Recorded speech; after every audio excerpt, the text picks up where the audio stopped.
Hello, good people of YouTube. Welcome to another installment of YusofPlays. We're going to be discussing some pickups from the last 2 months or so quickly.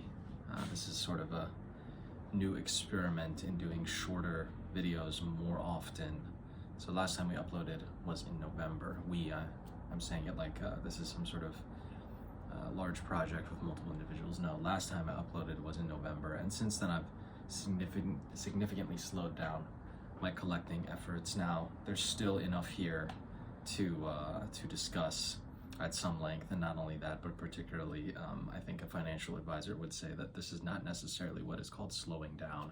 But we've got just a handful of games here, and nothing too crazy, no multi-$100 purchases of Super Nintendo games, or nothing full priced even. So a quite enjoyable list, some stuff that is very playable, and no particular curios, but maybe you'll enjoy some of the stuff we have here. We're going to start with PlayStation and then move on to Nintendo. We're following the generations naturally. So in that spirit, we're going to start with a game that I remember being but a child, but a youth, and seeing a review for this game on XPlay, the old cable TV Adam Sessler and Morgan Webb review show on G4 that many of you may remember as one of the first sort of video game review video format shows. This was during the era when GameSpot, IGN, and other media outlets were beginning to have their video reviews, and those two were pioneers. I remember seeing this review on TV and thinking that it just looked so cool because they had the intro of the game where you kill demons and eat pizza at the same time over like heavy metal music. Never ended up picking it up for whatever reason, but I think now I'm ready to get into the series now that there's multiple entries of Devil May Cry. And I'm particularly happy to have this copy because this Black Label special edition of Devil May Cry 3 on PS2 was only included in a box set with the original 3 Devil May Cry games. It was sold separately as a greatest hits title, Devil May Cry 3 Special Edition, but that Black Label is only in the box set. Now, I don't need the box set. I don't need just like a piece of cardboard on the outside. I already own Devil May Cry 2 on PS2, discussed in a previous video, and Devil May Cry 1 I don't have, but it's quite a common and cheap game. And I also have the Devil May Cry HD collection on PlayStation 4. Now, one of the unfortunate things about this game is that the best version of this is actually on Switch, because there's a weapon switcher mechanic that only was updated for the Switch version, which only comes digitally. Capcom is one of the biggest offenders of failing physical collectors, and it's something that we'll discuss later on in this video. But if you want to play the absolute most robust, feature-rich version of this game, it is apparently on the Switch. If you want to play the OG, I recommend the PS2 version or the PS4 version. I mean, they're all good, but the Switch version has just one little bonus thing that people say changes the game completely, and I'm sure you can mod it in on PC. But Devil May Cry 3, what many say is the height of the series until Devil May Cry 5. So I'm really want to check this out because this is a dying genre, unfortunately. If you've heard any reports about Platinum Games and people leaving Platinum, obviously Hideki Kamiya is gone. A number of other studio heads and developers. Someone just went to Housemarque. So you have all these people leaving Platinum Games to make games at other studios that are focused on sort of arcade-focused, pure gameplay games. And this sort of character action game, because we don't have a better term for it, is going out of style, with Bayonetta sort of coming to its natural end with the third Bayonetta. Devil May Cry, its releases will be fewer and far between because they're AAA games, and they just take a long time to make. And sort of beyond that, you don't really see many standard bearers even in the indie space of this type of game, because it's very difficult and complex to make. You have to know a lot about, you're basically making a fighting game. You have to know a lot about frame data and like action, and have all these different moves and hundreds of combos on a list. And it's tough. I don't envy anyone making these games. It must be very difficult. But Devil May Cry 3, really the last of a dying breed in this regard is actually Final Fantasy 16, funny enough, which is more of a character action game than a lot of stuff. But with the death of particular genres and specificity in games. You have everything condensing into these sort of boring, repetitive, genre-less action games with RPG elements, with combos and things like that. You have everything melding together, and everything in 5 years, every single game will be like God of War 2018. It's gonna, it's gonna be a story that has realism and sadness and melancholy, but you're killing hundreds of people, but they're demons, so it's okay. And there's a skill tree. Don't forget the skill tree. If you don't have a skill tree and a dodge roll in your game, why the fuck are you even making it, right? Like, why wasn't there a skill tree and a dodge roll in Myst on PC? And the fact that there's not a skill tree and a dodge roll, if there isn't a skill tree and a dodge roll in the next 3D Mario game, I'm just not gonna buy a Switch 2, simply put. So, be on the lookout for Devil May Cry 6. And if you see a cheap copy of Devil May Cry 3 in a game store or some sort of video store near you, pick it up. Okay, pull out that PS2, get an absolute classic. Special edition says you can play as Virgil. Very cool. We've got some pickups for a system I don't own, embarrassingly, still, but I own a number of games for, and that's the PlayStation Portable. I've been waiting for whatever reason to pick up one. I feel semi-compelled because it's not only a decent emulation machine, but also the form factor is delightful and very conducive to gaming. I don't really use my Switch much these days. I haven't actually played my Switch in ages. My PlayStation 5 has replaced it as my main gaming machine, but I think that the PSP would bring me back into that world of handheld gaming. I desire one very much, but I just haven't pulled the trigger for whatever reason. I just haven't been able to justify a $200 purchase or a $150 purchase yet. But don't you worry, I will make that mistake. And when I do, I'll be playing Patapon. Got a sealed copy here of Patapon. Clearly it didn't sell enough. I think they made one more, or maybe 3 in total. I think 3 in total. I don't really understand what this game is about, but it does come from an era of Sony games that were more innovative, and a lot of games are coming out from Japan Studio. And it was obviously from an era where games development was cheaper, so you could make 3 Patapons in the time and for the cost that it would cost you to make one contemporary Sony skill tree RPG action game, third-person action game. So Patapon, I'll definitely have to check it out. It combines light strategy with puzzle, but I don't have a full grasp of what it is, so I'm ready to be surprised and delighted by Patapon when I do get a chance to play it. Also on the PSP, 2 collections released for the PSP, previously released on the PS2, mildly expanded for the PSP version. That's going to be Capcom Classics Collection Reloaded. Love that cover. Just Capcom, my favorite developer. I've spoken about this a number of times over these videos, and one of the reasons is because the art of Capcom games, the character art, the graphics, just fantastic. They have the best in-house artists in the entire industry. Just look at that. There's Ryu, there's Arthur, there's a bunch of other people I don't really know. Fantastic stuff. And on top of Capcom's Classic Collection Reloaded, also got Capcom Classics Collection Remixed, which has different games that aren't as good, but hey, if you want to play a bunch of old Capcom arcade games, this is a delightful way to do so. And these 2 little collections will get you there. I think Capcom Arcade is now available on all modern consoles, and you have basically the entire history of Capcom's arcade games available in really high quality and with a really good presentation. But the issue is it wasn't released physically. Hi, Darwin. It's my boy. So next, oh my god, get out of here. Say hi.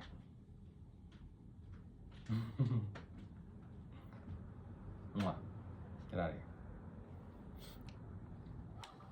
He's rubbing the iPad. So next we've got 2 PS3 games. Now, one of the best things about the PS3 was that you could get a number of PS2 collections on them. That includes one that I think I've maybe previously spoken about, but at least that I did pick up the Jak and Daxter collection, and a lot of these have really great presentation. They're pretty good ports.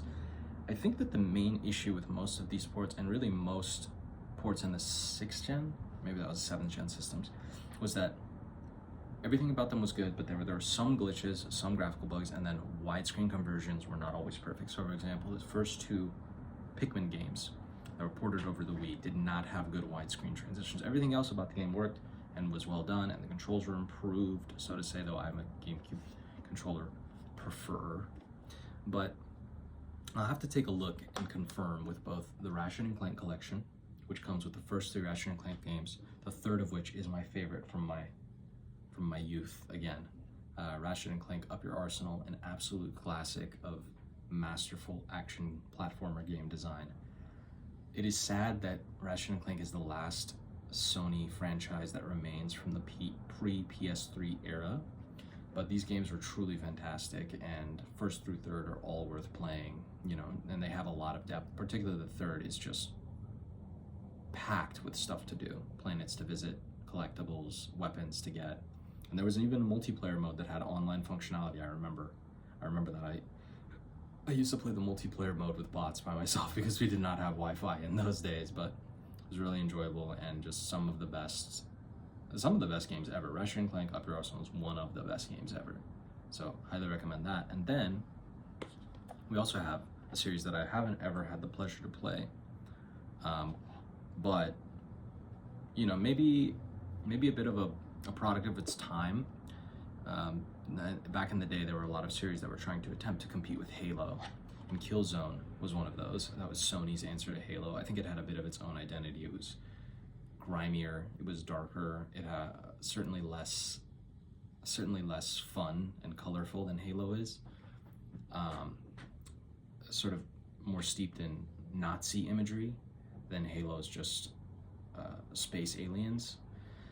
But you know, really great enemy designs. I think that's what everybody remembers from this series, is not that the games were any good, though I believe Killzone 2 and 3 are probably pretty decent, but mostly just that they were graphical powerhouses and that the Helghast design was sick. And you know, that's still true. If you look to this day, the Helghast just came to Helldivers 2, Sony's latest and greatest shooter. Shout out to my friends that I play with, shout out to my squad, you know who you are.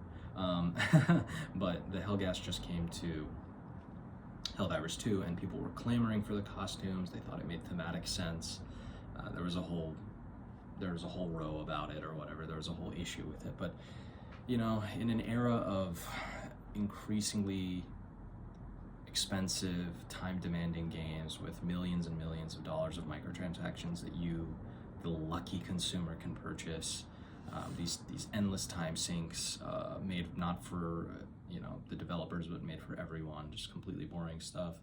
I think Helldivers 2 stands out as a ethical and beautiful game, and I'm glad that they're bringing back some nostalgia and joy for Killzone. I'll have to give these a try at some point, particularly Killzone 2. I don't think Killzone 1 probably holds up, but if it's like a 4-hour game, why not? Let's try it out.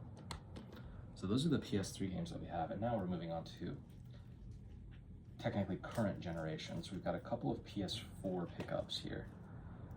So as I was saying earlier, Capcom is the worst when it comes to physical collecting and physical preservation of games, and that's the reason that I had to pick up Mega Man Legacy Collection 2 on PlayStation 4, because the Switch version, which I would have preferred because I like to collect on Switch quite a lot if the physical option is there and the game runs well or equally to its other console counterparts. But the Switch collection only has Mega Man Legacy Collection 1 on cart and 2 as a digital download. I can't countenance that, no thank you. Why? It's such a small game, but Capcom wants to cheap out with their carts, wants to cheap out on production. We want to make as much money as possible. We don't want to preserve our games. So Mega Man Legacy Collection 1 and Mega Man X Legacy Collection, which I already own on PS4 because those versions are physically compromised on Switch, picked up Mega Man regular Mega Man Legacy Collection.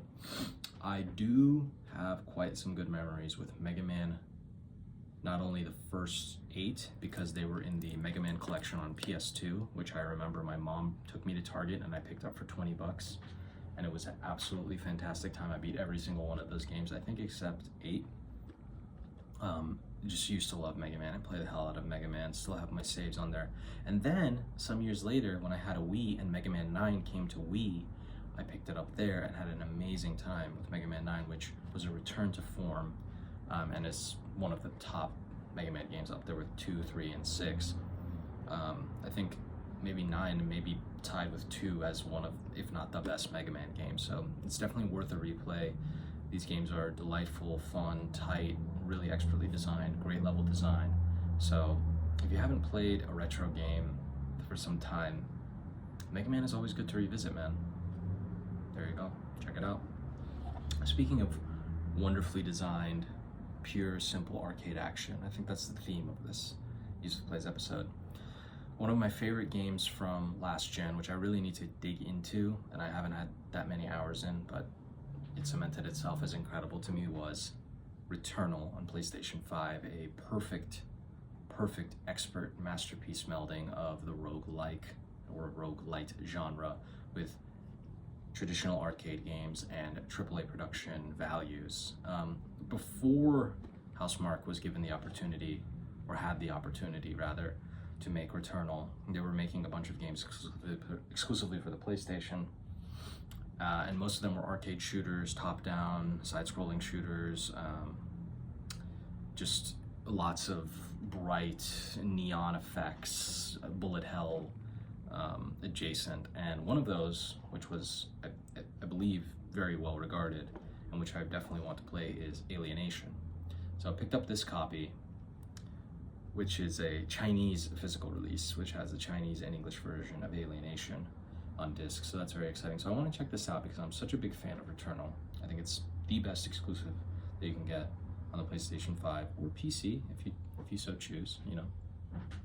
But it is one of the best PlayStation games, and I think shows that PlayStation can still make absolute bangers that are not third-person action adventure sort of just narrative focus games. It has all of those things, but it's first and foremost about its gameplay, not its story, though its story is fantastic. So Alienation, another good game from Housemarque, and I'm very excited to see what they'll do next, because Returnal released in 2020 and we're almost 5 years later with no word on what they're working on. So as I mentioned earlier, one of the top directors or designers at Platinum Games just went there as a game designer or lead game designer. So I'm excited to see what they're working on, and hopefully we'll get some sort of announcement soon. So on the PlayStation 5 front, I picked up this game, not because I'm necessarily interested in it, but because I purchased it for my friend for his birthday, and I want to play it with him. Back in the day, when I lived in the Mission in San Francisco,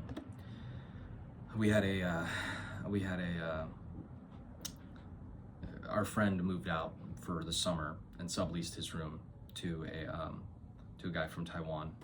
Spoke English, and you know, he was a very learned gentleman, but he came to San Francisco to work at some robotics AI startup. This was years ago, and I would go to court every day and work in my externship, come home, and I would just see my buddy Adil, who I purchased this game for, and this roommate, Joe, playing Diablo 3 on my Switch without you know, they were playing Diablo 3 on Switch without fail. They would be playing it, and boy, did they were grinding for loot. That's what these games are about. I'm not interested in that, but they were grinding for loot, and they had all the gold, and they looked cool. You know, I would play Diablo 3 with my buddies as well, and they ended up not liking it. We tried to give it a shot. We tried to let that be one of the games that we played, but unfortunately their characters just were too ugly, and we had to stop. They could not make their characters look cool.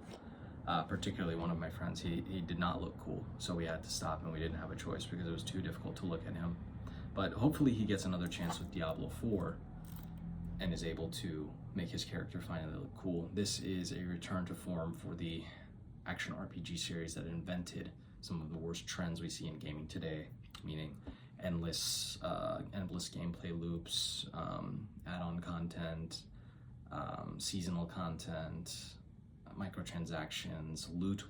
It's all about looking better and getting something that has plus 10 strength, and then killing a bunch of demons and then getting something that has plus 12 strength, and plus 5% of this stat and plus 1% of this, and if you kill this guy you get this. You know, this is also in the news because Elon Musk has admitted to being a liar, that he's one of the top 20 players in the world. He basically pays people to play the game for him, which I find very funny, but also I don't care. Why do we want Elon Musk to be one of the top 20 players of Diablo in the world? Why does it matter? I think he should work on fixing, you know, all the exploding Teslas. That seems like a better use of his time. I mean, it's concerning that he would be one of the best Diablo players in the world. I'd be like, why? Like, if I was a Tesla stock owner, which thank God I'm not, or a SpaceX, you know, funder, if I was the federal government and Elon Musk was one of the top 20 players of Diablo, I'd be like, well, this is concerning because our guy that we give the most federal grants to and is the biggest beneficiary of government spending, individual beneficiary of government spending, the richest man on earth, whose most of his wealth is given from the US government. That's another story. He's spending all his time playing fucking Diablo. I'd be mad, but you know, that's Joe Biden and Trump's America. They seem very happy with that, but it's not true. He pays people, which is kind of, both situations are very sad. That guy can't win, mostly because he's whack and a loser. So there's that. Unless he wants to hire me and give me $1 million, in which case I'm a Redditor and I'm ready to cheer on that guy. I mean, he's the best. Love Elon, you're the best. I'm on Reddit with all the other guys. We love you. I'm buying a Tesla, give me a job. Anyways, the next game is one that I've been very excited to play and haven't gotten the chance to, but now is the perfect time. Initially, when this was physically released, there was a bit of a snafu. The retail physical copies did not contain the major DLC expansion of this game on disc, but IM8bit corrected it, and you could either send in your copy and get it remedied, I believe, in some way, though people were still pissed, or purchase directly from IM8bit, and their reprints of the game had the Echoes of the Eye DLC directly on the disc, and that's going to be the Outer Wilds. I'm excited to play this particularly because many YouTubers and games writers that I trust, we have all the same favorite games. So like, do you ever wish you could play Shadow of Colossus again for the first time? I'm like, yes, absolutely. Do you ever wish you could play Breath of the Wild for the first time again? Yes, absolutely. And they're like, this is in that tier. If you're into those types of games, which I am, Metal Gear Solid 3, Resident Evil 4, Shadow of the Colossus, this is supposed to be one of the GOATs. Excited to try it at some point. I think when I have a free moment, I'll sit down and really dig into this. I bought it on PC many years ago. My PC was not good enough to run it. That's how outdated my PC was. So Outer Wilds, this is the IM8bit edition with the Echoes of the Eye DLC on disc, so decided to tuck into that. This next one was a recommendation from my good friend Demir, another shout out, and he just finished it and had an absolutely great time. Speaking of character action games, you know, this is one of the torchbearers now. It comes from a Korean studio, so one of the big AAA, one of the first AAA character games generally coming out of Korea, and it was a great success. You know, sold over 1 million copies just being exclusive to the PlayStation 5, and that's going to be Stellar Blade. I don't really have much to say other than it was on a good sale, so I was happy to grab it, and that it really just looks delightful. I'm excited to play it on my PS5 Pro with a lot of new added benefits, like a stable 60 frames per second at a high resolution. Really cool designs. You know, I'm not really gonna comment on the controversies, if you can even call them, around this game about the character design. I think if you want to make a game where your character is sexy, go ahead. If you want to make a game where your character is not so sexy, go ahead. Just make it make thematic sense, make it make sense, and I think that it's justified and done so here. I mean, she's literally a sexy, you know, planet-defending killer robot. You know, if Elon Musk were to design a robot to defend the world and things went horribly wrong in the apocalypse, it would probably look something like this, because the people who control the means of production and the tech capital around the world are, you know, men like him who grew up on the internet, and yeah, that's the type of stuff they like. So that makes sense. I haven't played it yet, so I'll have to let you know how the story is. Final system here for you guys. We're actually going much longer than I intended, but a couple of Switch pickups. Like I said, I haven't played my Switch in forever, but I think my joy will be revitalized when Switch 2 comes out, whenever that may be. Quick comments on Switch 2. I mean,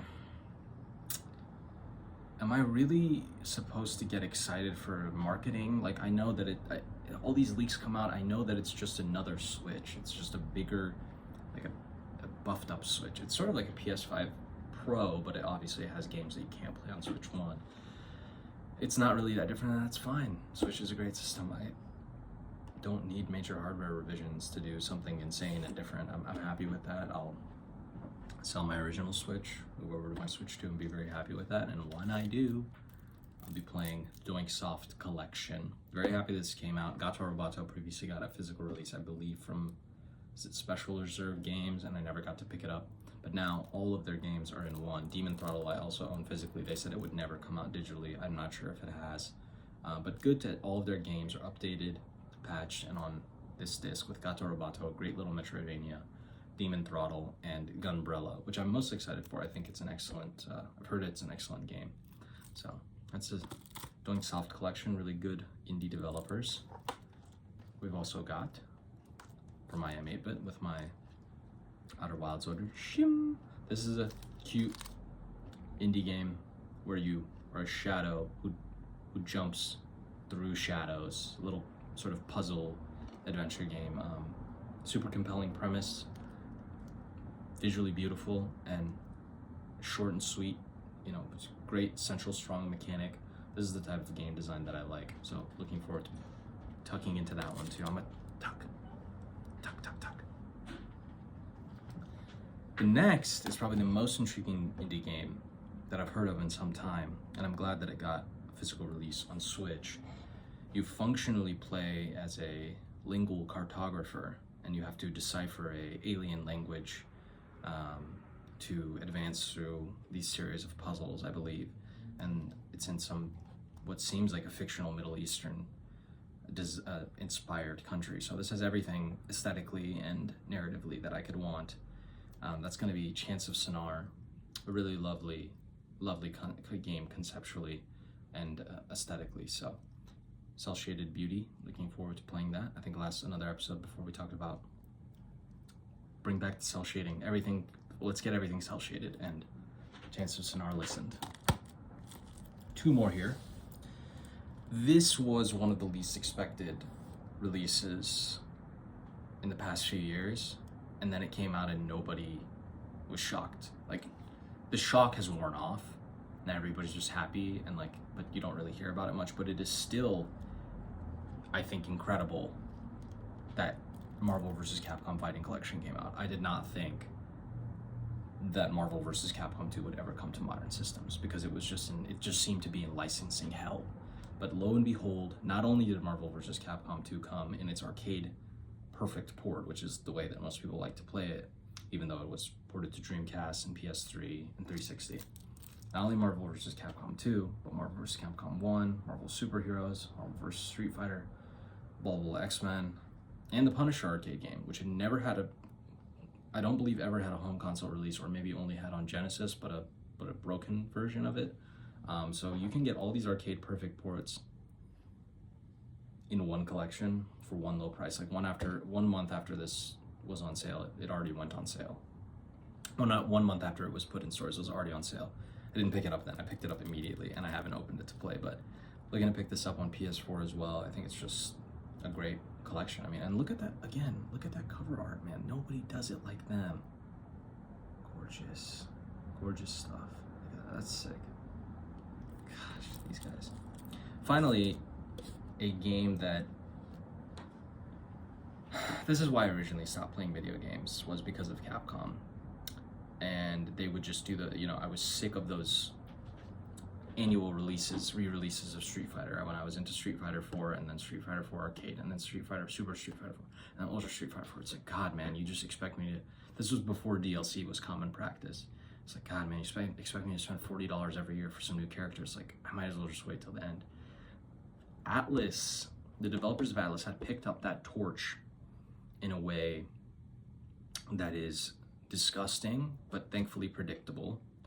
So now I know never to buy one of their games on launch, and that's why I'm not purchasing Metaphor Fantasio. I'll play it 3 years in the future when it comes out with the complete Royal Edition. And what's most offensive is that after they release that, they still have DLC for those complete editions. You waited 3 years and you're paying their full asking price, but they still have DLC for their Ultimate Editions. I mean, it's offensive, you know, but people are stupid. I mean, that is really true. People are dumb, and they're willing to buy that sort of stuff. And I'm stupid too. I buy a lot of that. I buy a lot of stupid shit. So, Shin Megami Tensei 5, is it Vengeance Edition with the cool steelbook. Also released on PC and consoles, Xbox and PlayStation. The original version which I picked up, also a steelbook version on Switch in like 2021 when it came out. I was excited, never played it, and now I have the Vengeance Edition, which is upgraded and expanded, and I still may not have time to play these 100-hour RPGs. Very interesting that this is one of the first games. Believe this is one of the first Switch games that was announced. When the Switch was initially announced, they're like, a Shin Megami Tensei game is coming, and it turned out to be Shin Megami Tensei 5. It would take some years before that came out after the Switch's launch, but you know, one of the standard bearers of the JRPG genre currently, and you know, along with Final Fantasy and Persona by the same publisher, Persona, Final Fantasy, and Shin Megami Tensei, and a couple others that I'm not remembering, but you know, look forward to playing this at some point. I don't think it'll be anytime soon though, but for any JRPG fans, Shin Megami Tensei 5 Vengeance, check that one out. So that's going to be it for the past few months. Not a lot, not a 2-hour video, but I think everybody's thankful for that. And I think that we've got some good pickups here. So thank you all for watching. I hope that these recommendations have put something in your mind that you may want to play. I hope that you have fun gaming. I hope that you have a great day, a great weekend. And don't be too hard on yourself. Life is but a brief journey through a beautiful world, and cherish it. Cherish it. I certainly will try to. Thank you all, my friends. Be well, and I will see you on the next YusofPlays.